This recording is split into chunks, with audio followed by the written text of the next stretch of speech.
जिल्हा परिषद आणि सदस्यांसाठी काल या ठिकाणी मतदान प्रक्रिया पार पडली. 245 केंद्रावर ही मतदान प्रक्रिया पार पडली.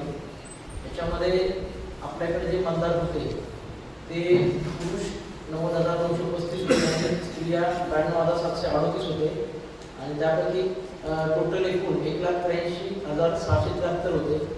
त्यापैकी जे काल मतदान झाले ते 57,982 पुरुष आणि स्त्रिया 56,915 असे एकूण 1,14,897 म्हणजे 62.56% मतदानाची काल नोंद झालेली आहे. आपल्या या ठिकाणी काल बऱ्याच ठिकाणी आपल्याला ईव्हीएम मशीनही बदलावं लागल्या. मॉकपोलच्या दरम्यान आपण 21 मशीन बदलल्या. साहित्य वाटपाच्या वेळी पण 10 मशीन बदलल्या आणि दिवसभरामध्ये पोलिंगच्या दरम्यान 62 मशीनच्या ठिकाणी प्रॉब्लेम आले ते आपण बदललेले आहेत. त्यामध्ये आपल्यासोबत बेलचे इंजिनियर पण होते. त्या बेलच्या इंजिनियरशी पण सगळीकडे संपर्क करून व्हिडिओ कॉलिंग करून वगैरे सगळ्यात प्रॉब्लेम दाखवले होते. परंतु तरी ते मशीन कव्हर करणार नसल्यामुळे आपण सिम बदललेले आहे. अशा 62 केंद्र आहेत ज्या ठिकाणी आपल्याला मतमोजणीच्या वेळी पण 2 मशीन मोजावे लागतील. यामध्ये त्या ठिकाणी मशीन बदलल्यानंतर ज्या ठिकाणी मशीन म्हणजे काही ठिकाणी एकदम शेवटच्या क्षणी बंद पडली, काही दुपारी पडले, त्यामुळे त्या ठिकाणी मतदारसंख्या कमी होती. अशा ठिकाणी म्हणजे आपल्या टोटल 245 केंद्राच्या ठिकाणी 9 ठिकाणी फक्त रागा लागले. 9 ठिकाणी रागा लागले आणि 9 ठिकाणीचे मतदान हे 7 वाजता सगळ्यात 9 ठिकाणचे मतदान संपलं. एका ठिकाणचं फक्त 8:30 पर्यंत चाललं होतं मतदान आणि त्यानुसार आपली सर्व मशीन या ठिकाणी 10:15 जमा झाल्या आणि 11 वाजून म्हणजे सगळं चेकिंग करून आपण 11:50 मिनिटांनी स्ट्रॉंग रूम सील केली. यानंतर उद्या आपली या ठिकाणी दूरदर्शन मतमोजणी होणार आहे. ही जी मतमोजणी आहे ती 18 गणांकरिता 18 टेबलवर होणार. यामध्ये आपण जे टपाली मतदान वाटप केलं होतं मतपत्रिका त्या टोटल 709 होत्या. 709 पैकी 36 मतपत्रिका या फक्त आपण पोस्टाने पाठवलेल्या होत्या आणि उर्वरितच्या मतपत्रिका किंवा उर्वरित मतदान आहे ते आपण सुविधा केंद्रात त्यांच्या ट्रेनिंगला घेतलं होतं. त्या 32 पैकी परवापर्यंत 36 पैकी परवापर्यंत 9 टपाली परत आल्या होत्या. काल त्या आलेल्या असतील आणि आज पण काही येतील आणि उद्या सकाळी पर्यंत पण काही येतील म्हणजे मतमोजणी सुरू होईल. या 709 जे काही टपाली मतदान आहे ते वेगवेगळ्या 18 गणांचं आहे. ते टपाली मतदान प्रत्येक टेबलवर पहिल्यांदा टपाली मतदानाची मतमोजणी सुरू होईल. ती पहिला मतमोजणी संपेल. ती संपल्यानंतर त्याच टेबलवर ईव्हीएम मशीनची मतमोजणी चालू होईल. आपल्याकडे प्रत्येक गणाची मतमोजणी एका वेळी चालू होईल. प्रत्येक 18 गणाची मतमोजणी एका वेळी चालू होईल आणि 2 गण म्हणजे एक गट होणार आहे. म्हणजे जिल्हा परिषद गटाची पण मतमोजणी एका वेळी चालू होणार आहे. म्हणजे एका राऊंडला एका फेरीला जिल्हा परिषदच्या 2 मशीन एकत्र येणार आणि त्याची मतमोजणी होणार. या पद्धतीने मतमोजणी चालेल. काही गणामध्ये 16 केंद्र आहेत त्या ठिकाणी 16 फेऱ्या होतील. काही ठिकाणी म्हणजे खेरडी किंवा काही ठिकाणी 11 केंद्र आहेत त्या गणामध्ये त्या ठिकाणी 11 फेऱ्या होतील. म्हणजे 11 ते 16 असे फेऱ्या होतील. ज्या ठिकाणी कमी मतदान केलं आहे म्हणजे खेरडी असेल किंवा सावर्डे असेल या ठिकाणी फेरे कमी आहेत परंतु त्यांची टप्पाली संख्या जास्त आहे. त्याच्यामुळे त्यांची टप्पाली म्हणजे तोपर्यंत दुसऱ्याचा एखादा ईव्हीएमचा राऊंड संपेल त्यांची टप्पाली विषयपर्यंत चालेल. म्हणजे शेवटी अल्टिमेटली सगळ्यांची मतमोजणी 16 फेऱ्या ज्या जनरली आपण यालाही पाहिलं नगरपालिकेला त्यावेळेला 4 फेऱ्या होत्या त्या एका तासात संपल्या होत्या. त्यामुळे एका तासात 4 फेऱ्या संपतात. 16 फेऱ्याला मॅक्झिमम 4 तास लागतील आणि टपालीने 4 तास म्हणजे 4.5 ते 5 तासाचं नियोजन आहे. परंतु त्याच्यामध्ये 2 मशीन आल्यामुळे थोडंसं अर्धा तास वेळ वाढू शकतो. म्हणजे एक 5 तासामध्ये आपली मतमोजणी संपू शकते. 5 ते 5.5 तासामध्ये म्हणजे 10ला सुरुवात होणार आहे. 10 नंतर ती 3:30 पर्यंत संपण्याची शक्यता आहे आणि 3:30 नंतर निकाल होऊ शकतो. 8:30 पर्यंत म्हटलं ते कुठं चाललं? नाही डुबवे गुढे डुबवे तिथं रेंजच नाही. तिथला कॉन्टॅक्ट होत नव्हता. आम्ही ते ग्रामीण आहे बरोबर. तिथं नेतेच नाही. आमचा झोनल पण तिथं होता केंद्रावर आणि बाकीचे पण होते, त्यांना कॉन्टॅक्ट होत नव्हता. बुडेड ते तिथं आम्ही 2 माणसं पाठवली की मग तिथलाच रिपोर्ट येत नव्हता. काय झालंय, संपलंय नाही संपलंय काहीच कळत नव्हतं. मग तिथे गेल्यावर कळलं की तिथं त्याचे बाहेरचे नियोजन कसं असेल?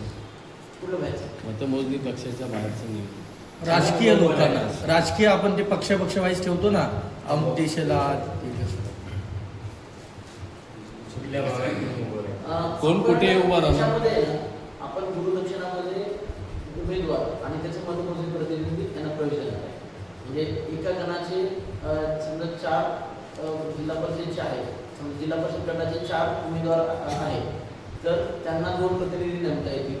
म्हणजे त्यांचे 2 टेबल असतात, त्याच्यामुळे त्यांना 2 प्रतिनिधी नेमता येतील. गणवाल्यांना त्यांचे जेवढे उमेदवार आहेत तेवढंच प्रतिनिधी नेमता येईल. ते आम्ही नेमलेले आहेत, ज्यांना आय कार्ड दिलेले आणि उमेदवार आणि त्यांचा मतमोजणी प्रतिनिधी यांना प्रवेश आहे. त्याच्यानंतर मीडियासाठी त्या ठिकाणी नेमून आपला कक्षेला आहे मीडियासाठी. आणि त्यानंतर म्हणजे एस पी साहेबांनी आदेश केलेले आहेत की आपला जो चिंचनाक्यापासून चिंचनाक्यापासून अजून शिक नाक्यापर्यंत जो आपला कराड गुहागर गुहागर विजापूर जो हायवे आहे तो हायवे त्या वाहतुकीसाठी सकाळपासून बंद आहे. त्याच्यामध्ये जे राजकीय पक्षाचे प्रतिनिधी उभे राहणार आहेत ते BJP आणि शिवसेना यांचं साई मंदिर त्या ठिकाणी उभे राहणार आहेत, जे नगरपालिकेला पण तसंच होतं. त्यानंतर राष्ट्रवादी पक्ष मेहता पेट्रोल पंपाच्या या साईडला उभं राहणार आहे. उबाटा चौपाटी आणि शिवसेना उबाटा जो पक्ष आहे ते चौपाटीच्या ठिकाणी आणि काँग्रेस अभिषेक जे हॉटेल आहे त्या ठिकाणी त्यांची व्यवस्था केली होती. आपण म्हणूया की माझ्या उत्तम, पूर्ण जीवन कालावधीमध्ये एवढ्या मशीन चेंज होण्याची पहिली वेळ आहे. हा तर साधारणतः याचं काय कारण असू शकतं? कारण एक उत्तम अधिकारी नियोजनात असं तुमचं हे आहे. नगरपालिका इलेक्शन याच मशीनवर घेतलं, यातल्या काही मशीन नगरपालिकेला पण हेच घेतलं, एकही मशीन चेंज झालेली नाही आहे. नंतर विधानसभा पण एकही मशीन झालेली नाही आहे. आता नगरपालिकेच्या वेळी चिपळूणमध्ये एकही मशीन चेंज झाली नाही. हाच प्रॉब्लेम रत्नागिरीत आला होता, पण ते केंद्र कमी होते त्यामुळे तो काही मोठा प्रॉब्लेम जाणवला नाही. आणि केंद्र कसे असतात नगरपालिका क्षेत्रामध्ये जवळच्या जवळ मशीन लगेच पाठवता येते, त्याच्यामुळे तो प्रॉब्लेम जाणवला नाही. आता या ज्या मशीन आहेत, आता नवीन मशीन आयुक्त तयार करत आहेत. या मशीन काही लॉट जर एखादा खराब निघाला एखाद्या त्यामुळे रत्नागिरीला ज्या मशीन आल्या म्हणजे गुहागरला पण काही चेंज झाल्या, खेडला पण हीच परिस्थिती झाली होती. म्हणजे पूर्ण याच्यामध्ये तरी आयोगाच्या डायरेक्शन आहे की 10% मशीन रिझर्व करायची. 10% मशीन रिझर्व केल्यानंतर आपल्याला हिशोब केला तर म्हणजे 24 मशीन तयार करणं अपेक्षित आहे. आपण आदल्या दिवशी 10 मशीन बदलल्या, तरी पण रात्री त्या दिवशी ज्या 10 दिलेत त्या नवीन 10 तयार केल्या.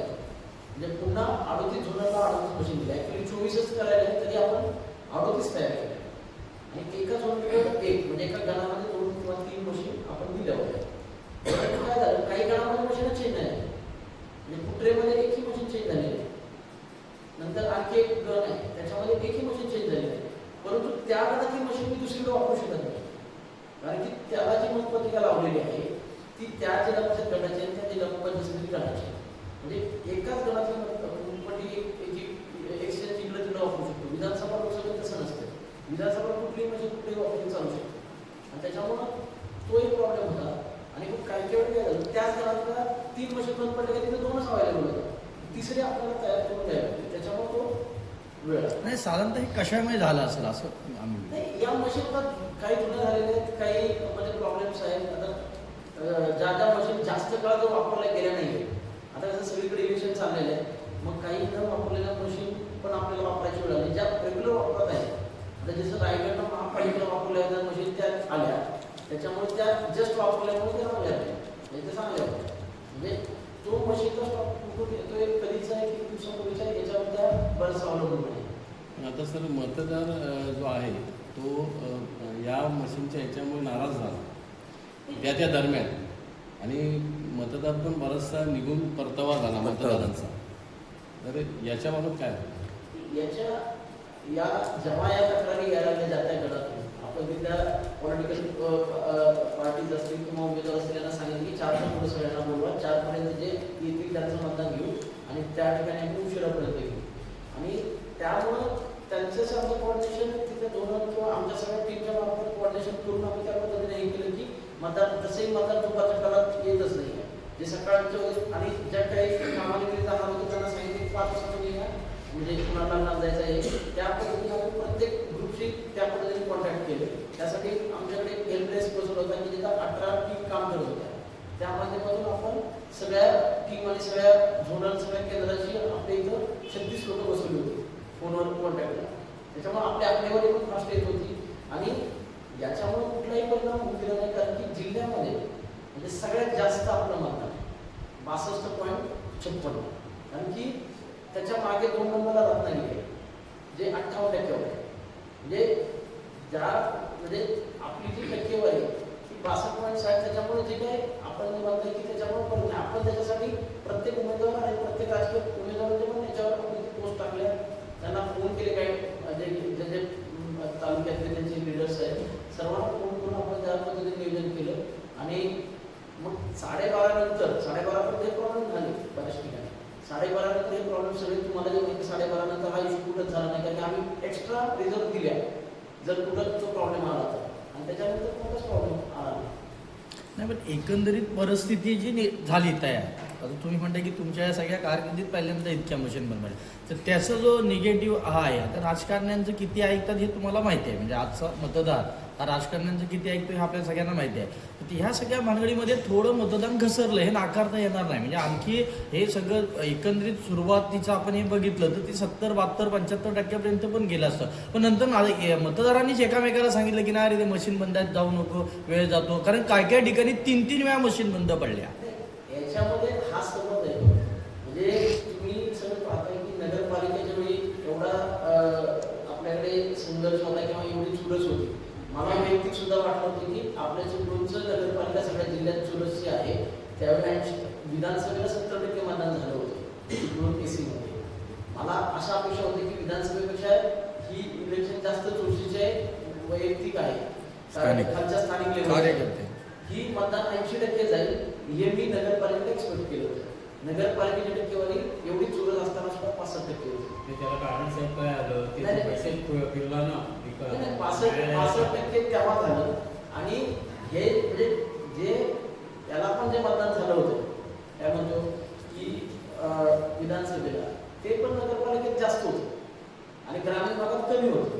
आणि तोच म्हणजे आताचा जर ट्रेंड बघितला त्याच्यामध्ये तोच ट्रेंड गेल्या वेळी किती झालं होतं काय आकडेवारी आहे आपल्याकडे उपलब्ध? गेल्या जिल्हा परिषद आणि पंचायत समितीला जेव्हा नगरपालिकेत तेव्हा 68. आणि यावेळी एक काही फिरताना ठिकाणी आमच्या मतदार असं- याद्यांचा पण काही ठिकाणी हे होतं. मतदार यादीच्या वेळी कुठलं काय तो नगरपालिकेला होतं. खेरडीला झालं ते. फिरताना असं एक लक्षात आलं आमच्या की आपली जे लोक आपण नियुक्त करता म्हणजे हा पहिल्यांदा आधी दिसला. म्हणजे याच्या आधी पण आम्ही फिरलो पण असं कधी दिसलं. तर यावेळी असं दिसलं की ज्या ज्या केंद्रांवर जे अधिकारी होते ते एका खोलीमध्ये नियम वेगळा आणि दुसऱ्या खोलीमध्ये नियम वेगळा लावत होते असं दिसलं. तर काय दिसलं आम्हाला तर मतदानाची पावती आपण दिली होती सर्व लोकांना. तर त्याच्यानंतर काही ठिकाणी मतदान ओळखपत्र मागत होते, आधार कार्ड असेल, वोटिंग कार्ड असेल. पण तोच नियम दुसऱ्या ठिकाणी दिसत नव्हता, चिठ्ठी बघून मतदान करायला देत होते.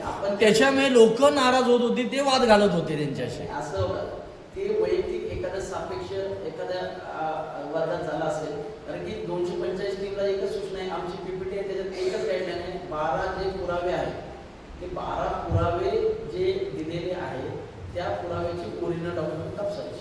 त्यामुळे चिठ्ठी, वोटर स्लिप ही मतदानाचा पुरावा नाही. त्यांना दिलेल्या PPT मध्ये पण आहे, त्यांना 2 वेळा ट्रेनिंग दिले त्याची सांगितलेलं आहे. आता एखाद्या ठिकाणी एखादा व्यक्ती चुकत असेल त्याचा अर्थ हा नाही. नाही मी तेच म्हटलं की सगळीकडे नव्हे म्हटलं मी. हे काही केंद्रांवर हे दिसलं असं, त्याच्यामुळे वाद पण झालेले आहे. म्हणजे अधिकाऱ्यांबरोबर वाद झाले लोकांचे किंवा तिकडे ते बोलणं का कुठला आला नाही मेसेज की जिल्ह्यामध्ये वाद झाला तर तिथे पोलीस एजंट किंवा तिथे उमेदवारांनी फोन केला असता.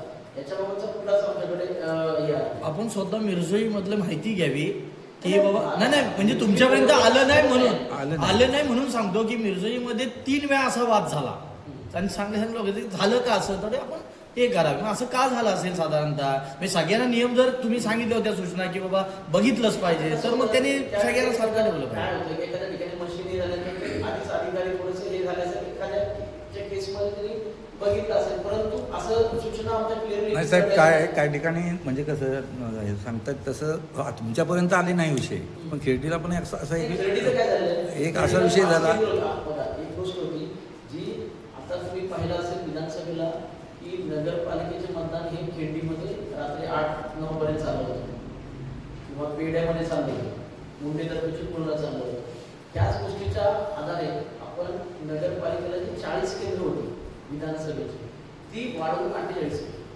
तीच गोष्ट जिल्हा परिषदला 222 केंद्र होती ती 222 केंद्र फोडून आपण 245 केली म्हणजे 23 केंद्र आपली वाढवली कारण की मतदान 5:30ला संपवावं त्याच्यामुळं जिथं मोठे केंद्र होते मुंडे तर्फेची पूर्ण 1 होते तिथे 2 केले खरेडीला 5 होते तिथे 7 केले त्याच्यामुळं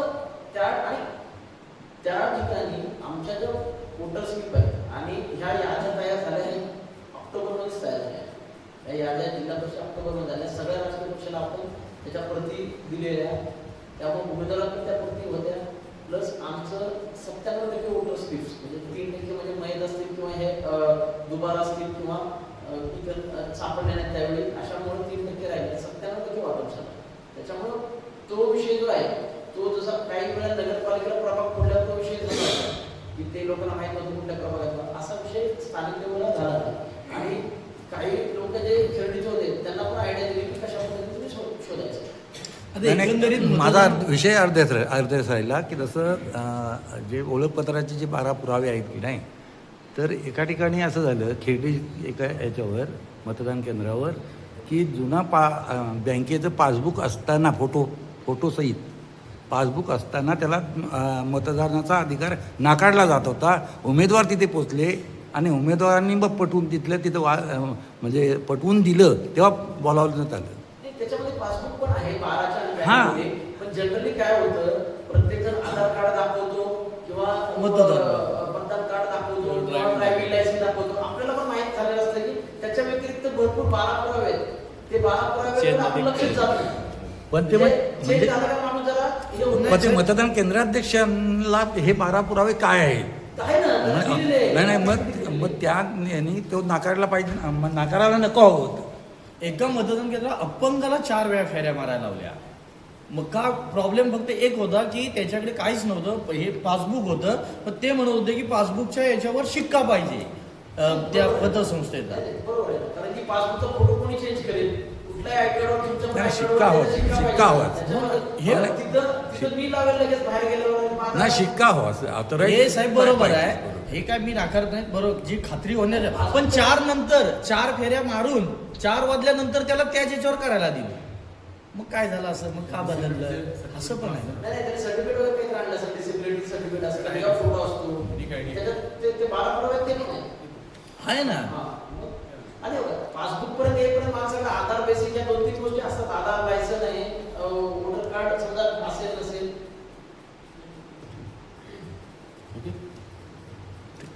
सर काल मराठी पथकाला काही रक्कम सापडण्याची घटना त्याच्यामध्ये 68,000 एका म्हणजे यशस्वीने खर्च केलेले त्याचं जे त्यामध्ये तक्रार प्राप्त झाल्यानंतर त्या ठिकाणी FSP पोहोचली त्याच्यामध्ये तोंडली कळमटवाडी या ठिकाणी अंजिरा दत्तात्रय कळमट यांच्या घरी म्हणजे त्या ठिकाणी काही लोक असल्याची तक्रार प्राप्त झाली होती दुसरे तक्रारदार होते त्याच्यामध्ये संदीप शिवराम सावंत मुक्काम तोंडली कोबराव वाडी त्यांच्या तक्रारीनंतर त्या ठिकाणी FSP गेल्यानंतर त्या ठिकाणी 50,000ची रक्कम एका ठिकाणी आढळली परंतु ती बेवारस स्थितीमध्ये होती म्हणजे त्याचा कोणच क्लेम करणे ही माझी आहे आणि तिथे जे सुभाष जाधव हे व्यक्ती होते त्यांच्याकडे त्याच्या खिशामध्ये 11,000 रक्कम होती ती त्यांच्याकडून आली ती 50,000 आपण सध्या हे केलेले तसं आचारसंहिता पत्रावरून आपली तपासणी सुरू आहे त्याच्यानंतर सुभाष जाधवकडे किती सापडली म्हणलं? 18,000. 18,000. आणि ते महिलेचं नाव काय सांगितलं? नाही, महिलेचं नाव नाही, तिच्या घराच्या जवळ. घराच्या जवळ. तिच्या घराच्या परिसरामध्ये घटना घडली. अंजिरा दत्ताराम कळमटे. 50,000ची व्यवहार सापडली. 50,000 म्हणजे ते कोणच क्लेम करत नाही कोणाचे. ते व्हिडिओमध्ये दिसले त्यांच्या सोप्याच्या खाली ती पिशवी. हा, म्हणजे व्हिडिओ जो व्हायरल झालाय. नाही, ते कोणच म्हणत नाही माझे. आता तुम्ही म्हणजे जप्त केले त्या जागेवर, पंचनामा केला आपण, त्या जागेवरून केलं, त्या ठिकाणाहून केलं.